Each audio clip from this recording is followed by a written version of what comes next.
Hey, welcome to Frames Team. Today is an exciting day. Finally, we hear something from Nikon. Directly from Nikon, I just saw a couple of teasers released from Nikon Australia and Nikon Europe. In fact, I saw the Nikon Europe one first and then Australia. I didn't see anything coming from Nikon Japan or Nikon US. So it's exciting. We'll talk about the teaser and try and understand what the teaser is saying. Before that, subscribe to Frames Team, subscribe to the channel. So what's happening? What's happening is Nikon released this video. Let's watch this video together, okay? Look, at the very outset, I can tell you the opening, this first scene is, it looks like somewhere in India. And I know this girl. I think her name is, I'll write the name somewhere. She's a wildlife photographer, and I have seen her being involved in the Z8 launch as well. I think she was also there for the telephoto lens launches.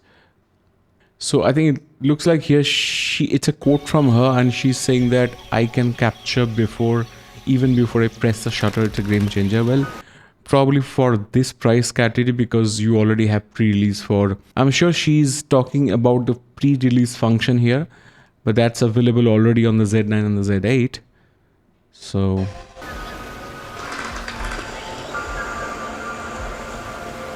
shooting portrait against the sun. I don't know this person.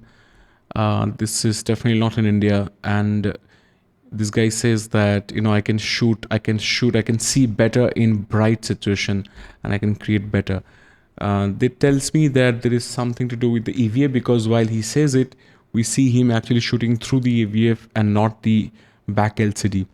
So here you are not talking about visibility on the LCD, but through the EVF. We have heard before that the EVF is going to be better, meaning high resolution. Here, however, it's not talking about resolution. It's talking about in a bright situation, I can see better. So better contrast and a brighter image through the EVF is what is being spoken about. So even if there is no resolution bump, this can still be true, because the Z8 and Z9 both have EVFs that are brighter than the previous Z cameras.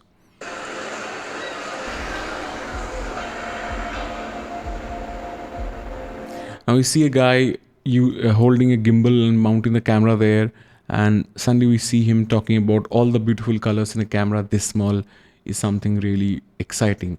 So all the beautiful colors, does it mean you get so many new picture profiles, or does it mean you're talking here about new codecs, new colors to choose from, meaning Nikon color, Nikon raw, Nikon log, Nikon standard picture profiles? But not only that, but possibly something from red. Is he referring to beautiful colors coming from red? We don't know. And all the colors in a camera this small is something exciting. It also means that the camera is compact and small. We have heard that this Z6 III going to be slightly larger than the previous Z6 cameras, which is good in a way if you're talking about the grip, but overall we probably wouldn't want the camera to go higher in weight. But if it's more comfortable to hold, why not? Absolutely go for that. But it's I don't know. I'm not very clear here what is being meant by all the beautiful colors in a camera this small, because colors don't have anything to do with camera size. So they're two different things that's supposed to work for different reasons. They may not be contradictions. Yeah, so maybe it's a smaller camera than most people are expecting, and maybe Nikon have taken some special care about the colors this time. Or is it the fact that the previous ZX Speed 7 processor cameras do not have 10-bit 422 color in H.265, and this one has that? We don't know. We have to see.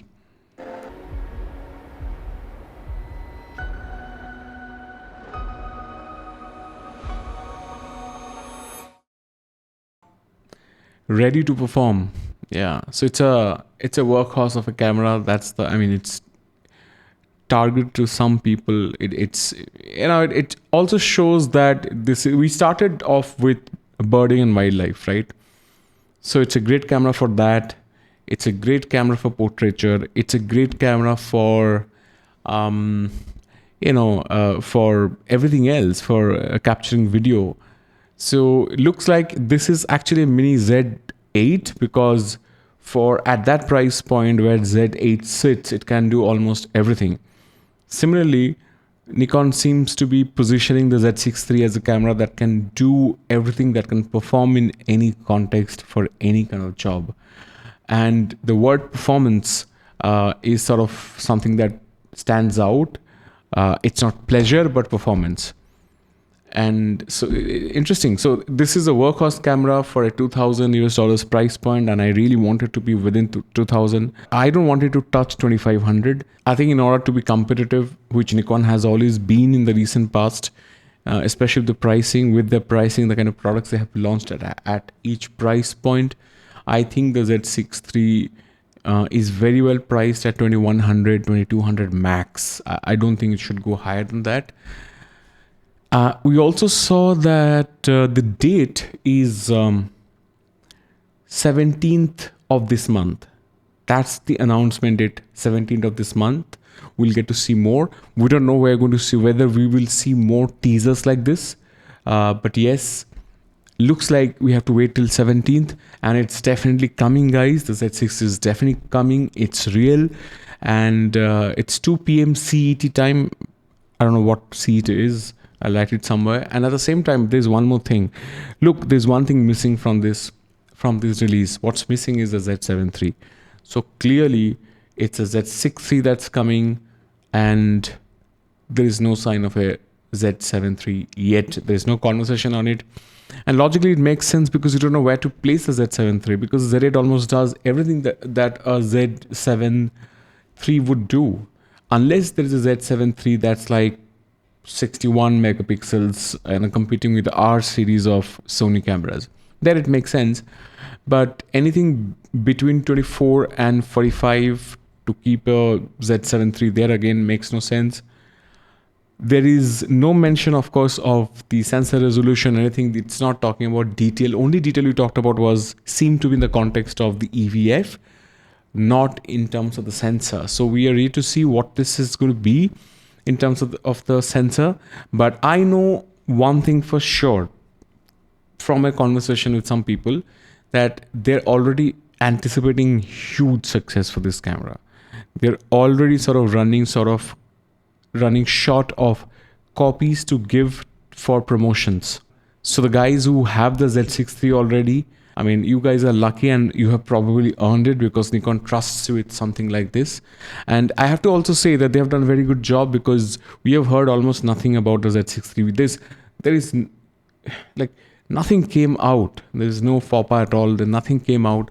So whoever Nikon trusted this camera with have done a brilliant job of keeping their lips sealed. But at the same time, some of the small channels who are predominantly Nikon channels, and I don't want to say that I'm a Nikon channel. I shoot Nikon primarily. So most of my gear is Nikon gear, which is why I often end up describing myself a Nikon channel, a photography, filmmaking, storytelling channel. But since I'm a primarily Nikon dedicated shooter, it will be great to, get some early access to some of these important cameras beyond the Z30s and the ZFs. So that note, that's probably a note for Nikon if they're watching. I'm going to see you soon with another video. It's a very exciting week and lots are going to happen. We'll see what comes out. Let me know what your thoughts are. Let me know what you're actually finally expecting from Nikon. I think this is also a good time to call your nearest retailer and send them the request for booking your pre-order, because I can tell you this camera is going to be out of stock. This is going to be a big hit. And if you remember what Nikon Dreamer said, Peter said last week, he said that this is going to be the best camera in this segment. I'm going to see you with another one. Subscribe.